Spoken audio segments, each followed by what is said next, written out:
Fire station number 2 serves everything from University, basically west, and all the way north to basically Ontario. So it covers the western side of the city of Ames and also covers Iowa State University. We have a great relationship with Iowa State University. Station 2 was actually housed under Clyde Williams Stadium, and it was relocated here. It was a joint effort between Iowa State University and the city of Ames that contributed 50% each to build the station, to get it out of the stadium, located here to serve not only the university but all the residents on the west side of Ames. And the partnership with Iowa State, when I talk to people about it, they're kind of blown away and remind me just how lucky we are to have such a great cooperative relationship with Iowa State University. Not every community is as lucky as we are to have such a great relationship with their university. This location, you could ask any firefighter, it provides such a great opportunity to engage with the public. There's foot traffic all the time going up and down here as you have residence halls just south of the station and the campus north of the station, so we get a lot of foot traffic that comes through here. Then Thursday, Friday, Saturday nights during the school year, it gets pretty busy out here with the restaurants and bars that are located down here. It's great to be located here and have all the foot traffic.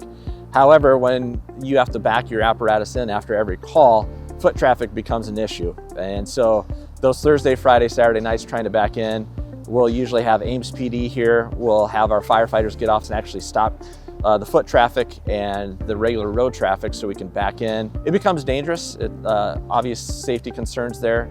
We don't want to hit anybody, and sometimes when we're pulling out too, we've had bystanders that have actually hopped on the back and rode the apparatus down to Lincoln Way. We've had to stop and get them off. So it gets pretty congested out here. And then having businesses down here also means deliveries take place. So there's semis that will come in here.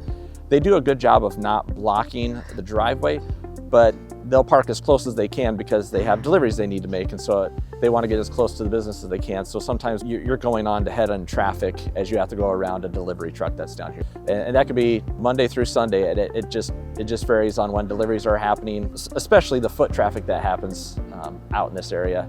It gets congested and makes egress and ingress from the station rather difficult and dangerous at times. The building, obviously, we can't drive around to pull through the station, so backing in is a huge hindrance. The station itself is old. It was built in 1966. We've done a good job, the crews have, of maintaining what they can, replacing what we can when we can. But the station wasn't designed to house firefighters in individual bedrooms. It was built to have a big bunk room where 5 firefighters would have individual beds in a big bedroom. We've actually converted this over to individual bunk rooms. The restroom is not set up for private bathrooms, so we just have one large bathroom that we have to close off when one person goes in there so they can get showered and cleaned up after calls. We have electrical, mechanical, and IT rooms all combined. So the station was built for 1966 and not 2025. So we are looking to relocate the station, working with Iowa State University.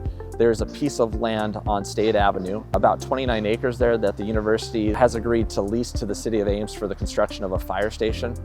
By relocating that fire station a few blocks to the west, it'll actually improve our overall response time to the city. So we have an internal goal of reaching 85% of the community within 5-minute response time. We're reaching about 79% of the community within 5 minutes, so we're not hitting our performance measure. By relocating the fire station out to State Avenue, it'll actually improve our overall response times by 2 percentage points, which means we'll be able to get to 120 calls within that 5 minutes that we weren't able to before. So that's a huge improvement. That's 120 calls that we're getting to within 5 minutes can make a huge difference for people. We also are looking to set that station up. Right now we have one of our reserve apparatuses being stored underneath a water tower up north off of Bloomington. That's not ideal when it comes to having a vehicle go out of service and we need to bring a reserve fire apparatus forward. Or when we have a working structure fire, what we'll do is we'll take our reserve apparatus and put it in front line to handle the rest of the calls that are happening in the city while our crews are out battling a fire. Being stored at the water tower, it takes a while to go get the engine, to bring it back, and then it takes a few hours to get that engine in service because we have a lot of equipment that's been removed from that vehicle due to it being stored in an area that's not conditioned, has a potential for rodents to get into stuff. So we've taken a lot of the equipment off of that apparatus so that it doesn't get damaged. So being able to have that at a fire station means that we're our response readiness is improved. We also have 2 trailers that we'd be able to store at a new fire station by having 4 bays instead of 3 bays to get those indoors to where they can be maintained all the time, where we can do live updates, especially with our mobile command trailer, which is tied back into the city's IT network that is deployed to emergency across the city. If there's a natural disaster or a man-made, that we can actually take that trailer out and have a mobile command unit, a mobile city hall where we have access to printers, the city's network computers, a rehab area to take care of the community.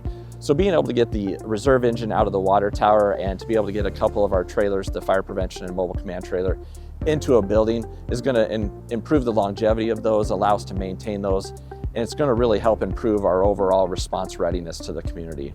With relocating fire station number 2 out west onto State Avenue, it'll actually be along a shared use path. And one of the plans that we have out there is to leave the vestibule open, which allow people that are on the shared use path to come in if they have an emergency, if they feel in danger, but in that room we'd have an area for them to actually get out of harm's way, come into a safe area, even if it's weather related, and we would have the availability for them to get emergency care or emergency services heading that direction.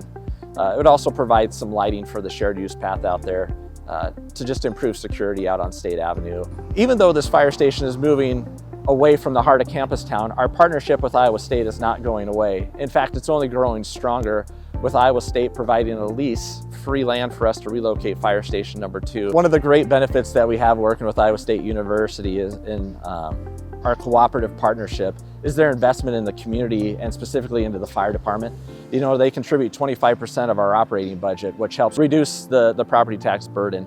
Another great benefit too is the proceeds from the sale of this fire station will be used to help offset the costs of a new fire station. We're really excited for this opportunity to relocate fire station number 2 because we know that it's going to have a huge improvement in our overall response time and our ability to serve Ames safely.